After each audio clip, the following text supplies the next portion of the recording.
Yo, Hoopalings, Hoopa here, and I've been gone a while. 3 weeks, as a matter of fact, and I'm sorry about that. I really am. I've been sick. I lost motivation for doing videos for the most part. My big thing was I just wasn't used to doing weekly content, so it was fairly difficult for me. And also, you know, I kind of got addicted to playing Pal World after the latest update, and yeah, it's a lot of fun now. But anyway, that's beside the point. Today's video, I want to talk to you about Fire Type Pokemon, and who doesn't like a good Fire Type Pokemon, right? I mean, seriously, who doesn't like a good Fire Type Pokemon? You can have cute Fire types, you can have cool Fire types, you can have strong Fire types, strong and cute Fire types, strong and cool Fire types. You can have cute and cool strong Fire types. But with so many to choose from, how do we pick? Well, that's what this video is going to be about. I'm going to be giving you guys a list of my top 10 favorite Fire type Pokemon of all time. And like all top 10 videos, this is opinionated. If you guys think some of these Pokemon are undeserving of the list, if I missed out on some of your favorite Fire types, or even if there are Fire types on here that you don't think are really cool but you think deserve to be on this list, leave it down in the comment section down below. I really want to hear your guys' opinions. Also, for the first 10 comments, I'm going to be replying. So yeah, let's get started. And the Pokemon starting this list is Charizard. Now, I know what you guys are thinking, and yes, I'm starting with Charizard. But hear me out. Charizard is one of the OG Fire type Pokemon. It also has a high base stat total for being a starter Pokemon, as well as having a low evolution condition. Charmander evolves into Charmeleon at level 16, and Charmeleon to Charizard at level 36. It's also a great speedy special attacker with good move options like Solar Beam and Dragon Pulse, not to mention a good setup move like Dragon Dance or even Belly Drum. Although it doesn't have any special setup moves, it's fine because Charizard has always leaned slightly towards physical attacking. I mean, it's a good mixed attacker in general, but it leans slightly more towards physical.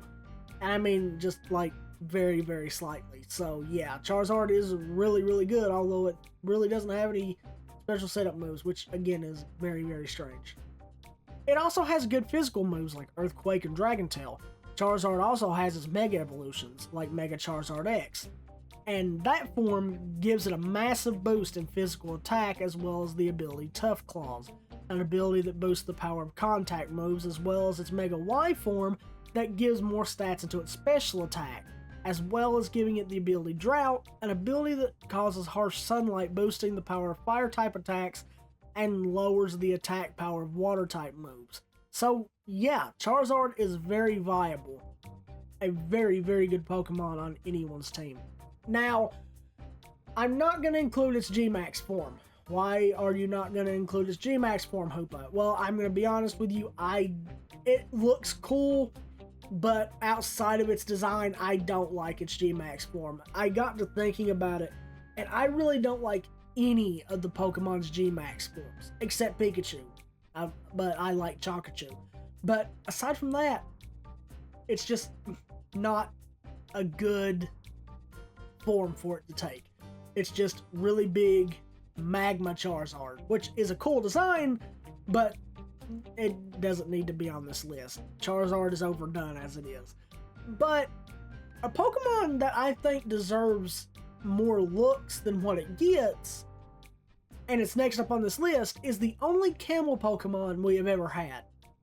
That Pokemon is Camerupt. Now, let's talk about Camerupt here.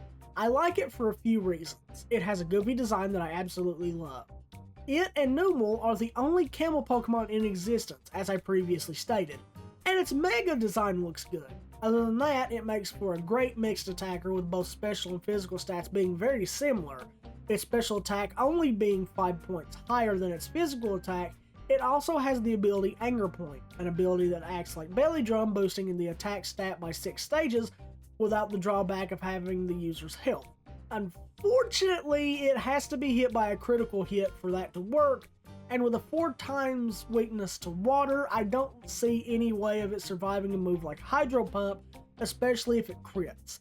It also has the ability Solid Rock, though, an ability that reduces the power of super effective moves by 25%, which is good against a move like Hydro Pump or Earthquake, reducing the damage a good amount, but not enough to prevent an OHKO.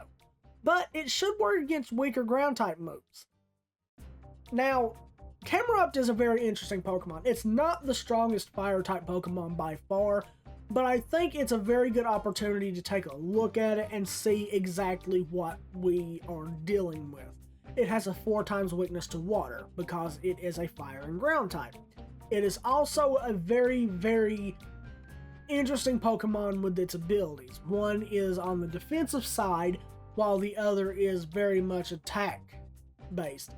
But it's just a very interesting Pokemon overall. But another Pokemon that is very interesting, to me at least, and it doesn't have to worry about a move like Earthquake, is the next Pokemon on this list, and that is Talonflame. Yes, Talonflame. I love this Pokemon. It is the first regional bird to have a real secondary typing, and one of the only 3 fully evolved fire flying type Pokemon, with the other 2 being Charizard and Moltres.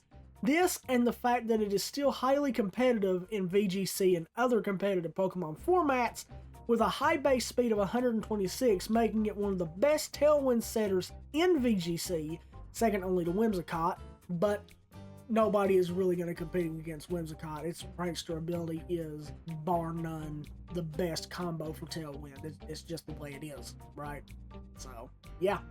But because Gale Wings has been nerfed so much, it's not as viable. Like, if Gale Wings was not nerfed, it would have been better than Whimsicott, in my opinion. But where its Gale Wings ability was nerfed, it's not as good now. But a Pokemon that I think deserves more, right? Not more looks, because it's a very popular Pokemon still, but deserves more in general.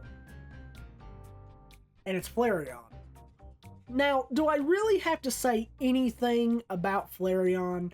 I mean, come on. It's the only evolution that keeps Eevee's cute and fluffy appearance.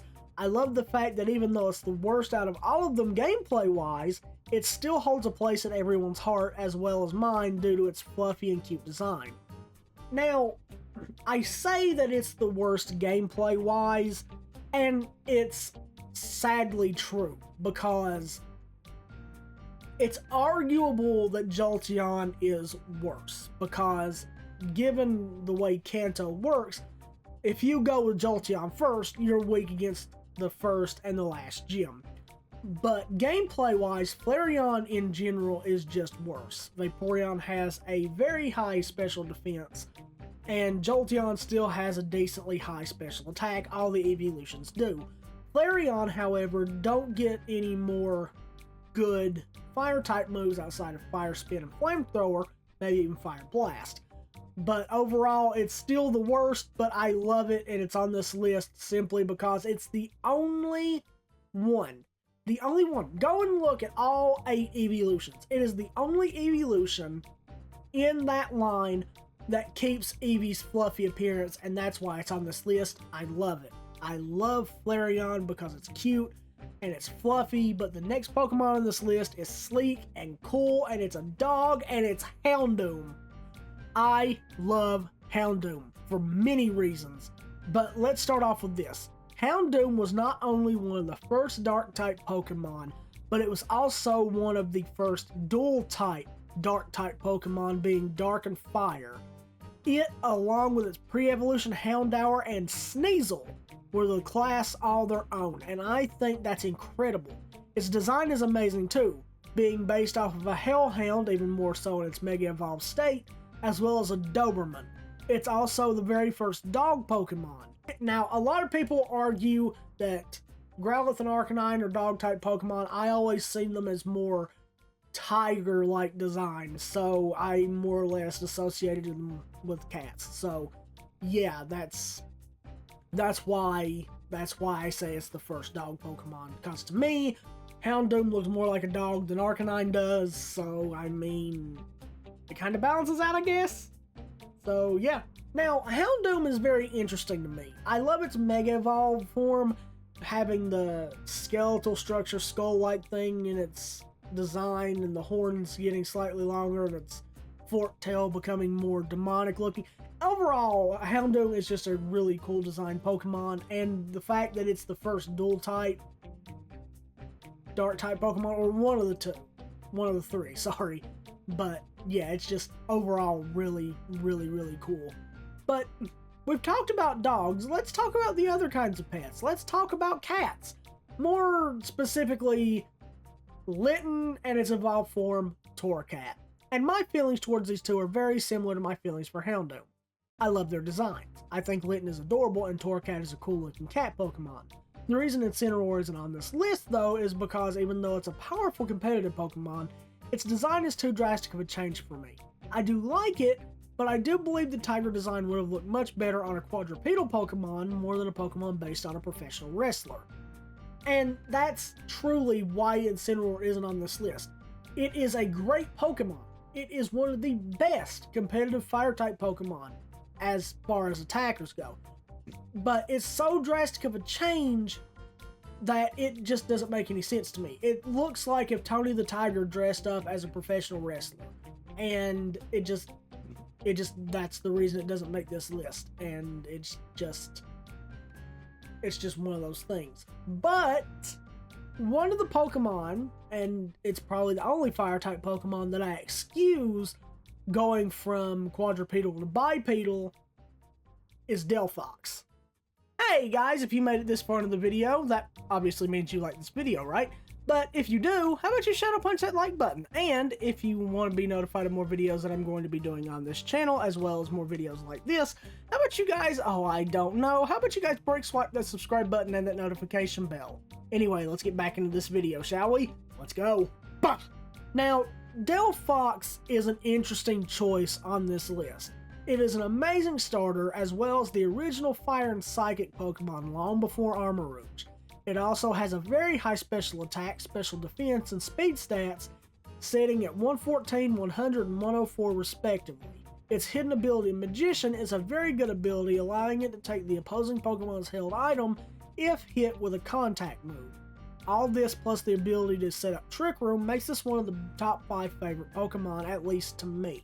Also, it's one of the best designs out of all the Gen 6 Fire-type Pokemon. I'm sorry, it just is. It's a Fox Witch. Who doesn't like a Fox Witch? Or Warlock if you get a male Fennekin if you're unlucky enough to do that. And don't even get me started on its shiny. The purple and gray of its shiny with the small red highlights in its eyes and the tufts in its ears. It's just incredible. And I love this Pokemon. Be higher on this list, but there are Fire-type Pokemon that are significantly better in that section than Delphox is. And one of those Pokemon is, well, Arcanine, as previously stated, but not its Cantonian form. It's Hisuian form. Now, don't get me wrong, I like Cantonian Arcanine, however, its Hisuian form gives it a more refined and regal appearance. It also gains the Rock type, which, in my opinion, adds to its design with its dark gray mane that looks like dried magma on its body. The reason it's so high on this list is simply because of its Titan battle in PLA. It was the hardest main boss fight in the game, and it took me actually 10 times, I believe, to beat it my first playthrough. It took me twice to beat it my second playthrough, which is insane to me. But it's just really, really, really, really a very, very impactful Pokemon, at least in my opinion. A very impactful Pokemon. But it's still not the strongest Pokemon on the list. No, that title goes to Reshiram. Now, let's talk about Reshiram. It's no secret that I dislike Generation 5. Even after playing it a second time, I still don't care for it. I don't hate it by any means, right? I don't. I don't like it, but I don't hate it. I understand now what they were going for.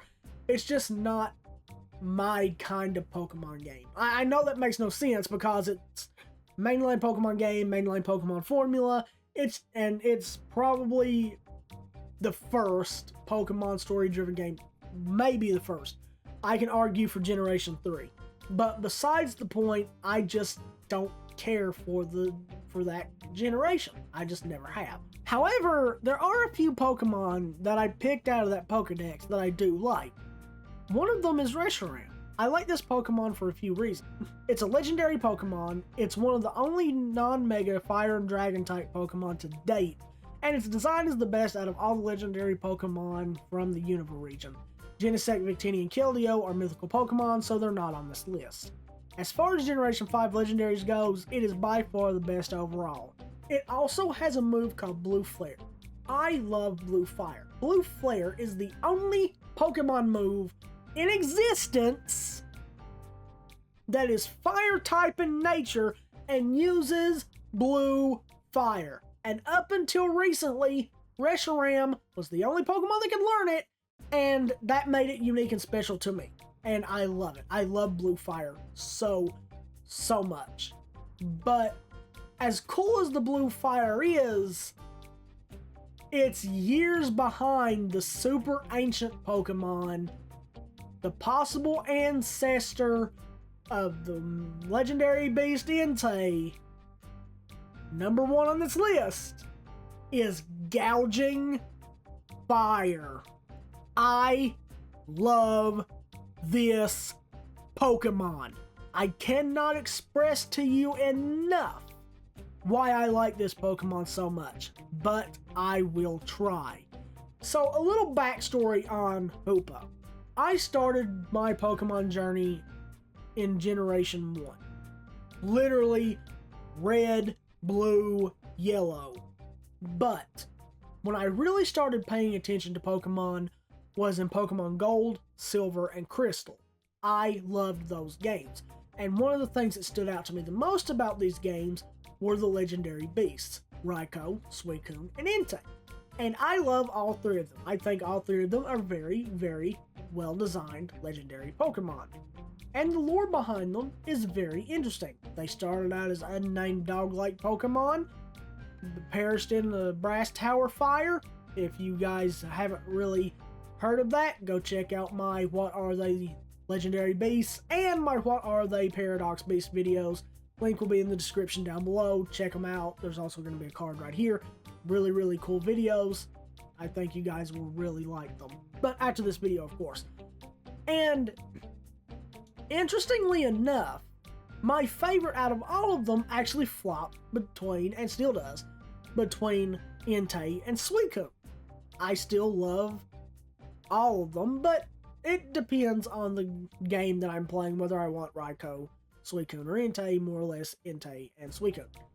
But when we were told that we were going to be getting Paradox forms of the legendary beasts, I was excited.